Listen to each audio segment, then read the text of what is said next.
Welcome back to Teaching Urban with Raven Joseph, and today I have my special guest, Akeem Smith.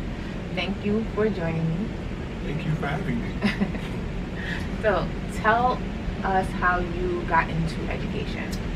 I got into education through coaching high school football for a couple of years. One of my old teammates that I used to play with when I was younger, we actually ended up coaching together, and he ran the job of a dean. Like, they needed a dean at the school. So I was like, you know what? Let's try it. Let's see what happens. You know, it's just not too far from being a coach, but you know, I'm a little bit more hands-on. That's way more paperwork. So went on the interview. I think I did pretty well, but I didn't get the job initially. Waited a couple of months, and then got the phone call, and there you go. So you're a dean. How many years have you been? This will be my 3rd year. Being a dean is different in different schools. So what has your experience, because you've had two years of experience, but what has your experience been? Like, what's your day-to-day look like? My day-to-day consists of being in the hallway, interacting with the kids, making sure they exhibit scholarly behavior, you know, have respect, you know, regular responsibility, you know, the Human 2 logo.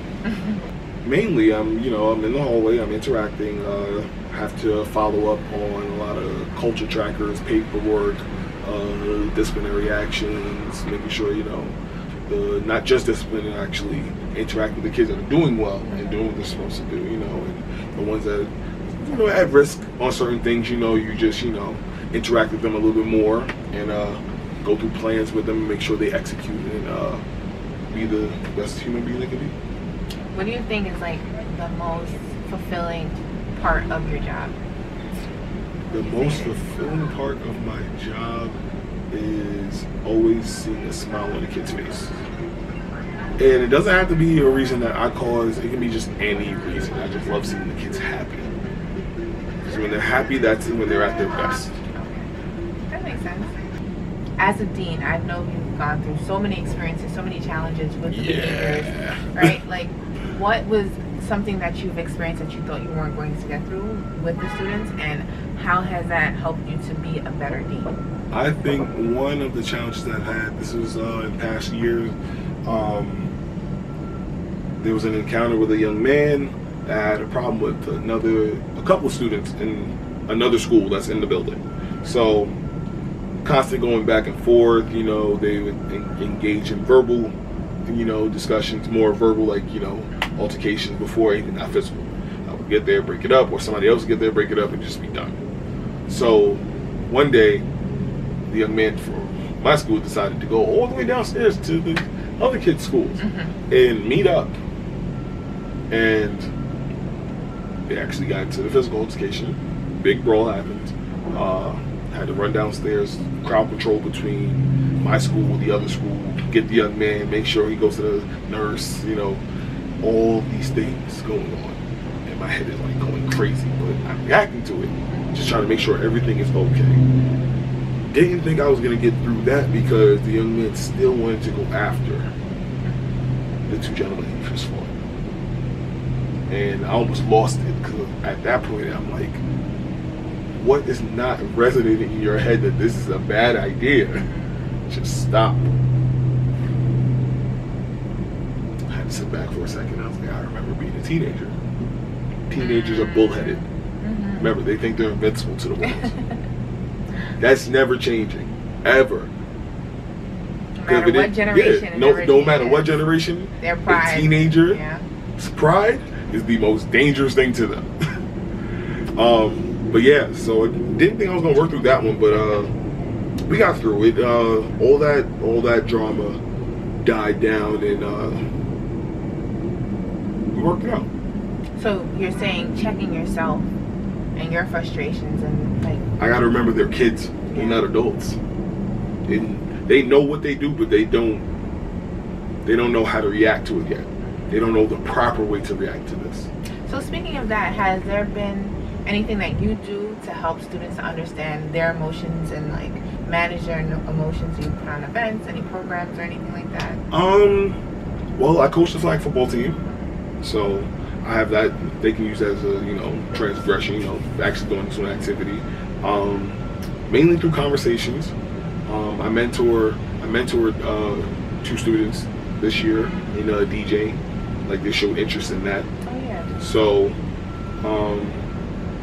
just little things. I just try to figure out who the kid is. Mm-hmm. Just talking to them.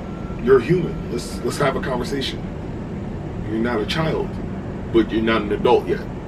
This is where the confusion comes in. So now I got to make you work through this, because as you grow, then you'll start understanding this is what you mean by being an adult. I think it's great that you go above and beyond and you pay attention to what their desires are, what their passions are, and you play on that. I think that's a big deal. Is there anything else that you would suggest that teachers do when dealing with students? Because I know that's the outside of it. You're in the hall, you're interacting, you're having conversations, you're building plans, and you're supporting the students in getting through with that plan, right? So tell us what is your work like, or how do you work with teachers to ensure that the students' needs are being met? What does that look like? So first I have my conversation with the student, because that's the most important thing. I have to figure out where this child's head is at. Then depending on what the situation is, or if they had it with a actual teacher, whether it's negative or positive, I go have a conversation with the teacher and we work out a plan. Whatever be restorative or anything of that sort, we work it out so this student can be the best version of themselves, and then the student comes in and they put their input in as well. We don't just say, here, this is what you got to do. We got to make sure we're all on the same page at this point. So you put together a plan for the student? Yes. Okay. So are any other stakeholders involved in this plan other than the teachers? Sometimes I inform the APs, depending on how, I wouldn't say how serious it is, how much support we need. Okay. So sometimes the APs, if it's a lot of support, then the principal will know. But he usually knows through the logs and everything else. So you have to document all Yes. the behaviors. Has there been a time where it's been challenging for you to work with teachers, and what does that look like? I wouldn't say challenging at all, because they usually go above and beyond for the children. So I don't really, there's no snafu anywhere in that. So I don't think there's any negative. What about with families? Now, family's always going to be difficult, because now you're dealing with the child's personality and where the child got his personality from, or got her personality from. So it's like their personality magnified. So now you really got to put it under a scope and say, okay, I got to talk to this person like an adult. How do you deal with these different families and different cultural differences that play a part in the way they behave, the way they raise their child? What are some things that work when you're dealing with families? Like I said, conversation is always key. You always got to have an understanding. Sometimes you'll have a misunderstanding, but that's okay, as long as there was dialogue. Now, after that, we have to see that where their head is and where our head is, and what the plan is for their student. Because without a plan, this conversation just went nowhere. So we try to talk as much as possible. Bring them into the building so they can see the environment that their child is in, and see that what can we do to either better the environment, or what can that person do to better the environment. At the end of the day, it's all about school culture. Right. If school culture is messed up, nothing gets done. Right. So we got to make sure everybody's on the same page. So that's what we do with the involvement of parents. So what are some advice that you would give to teachers, anybody working with students in urban education? I would say don't run. No, I wouldn't say that. I would just say love what you do. If you love working with kids, if you love to educate, do it. If this is what your passion is, be passionate about it, just go full out. Because at the end of the day, this is what you were blessed with. So just go with your blessing. Why not? So you were you didn't even know that you were going into education. It was just something you were like, I'll get into, but you're still here, which is great. Yeah. So I know that there are difficult children, because especially when they're going through things at home that have nothing to do with the school, but they don't know how, like you said, to handle their emotions. Yeah. What are some other resources that you turn to, or you reach out to, or that you do to make sure that this child is really supported? Well, first, we try to get support as much as possible in the building. So, you know, you reach out to the counselors, you reach out to the social workers, you know, trying to get a deeper understanding. So, because with them, they can dive in a little bit more than I can. Right. As far as, you know, background checks and all that other stuff, like, you know, like ACS work and stuff like that. So they can dive a little bit more than what I could do. So, but still keep track of everything that's happening with the student. So we have a log that these things happen. Try to find some outside programs, you know, see what they like, see what, you know, what fits them. Not necessarily put them in it, but, you know, but just, like, show it to them, you know, see if they're interested. If they're interested, let's do it. You know, tell them, I think this would be a good fit. Let's see what happens. You know? That's a good idea.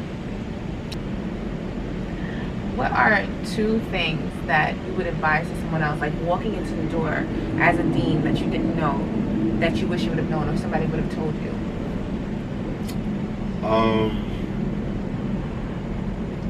Never wear your best clothes to work. Nah, I wouldn't say that. I would say always expect the unexpected. I don't think I got that warning quicker than I should have. You never know what's going to happen. No 2 days are alike. So people can be hot and cold. So you try to just walk in with a smile all the time. Even when you're at your angriest, just remember what you're doing. You remember who you're doing it for and what you're doing it for. Walk back out with a smile. That's it. Just let the rest take care of itself. Well, thank you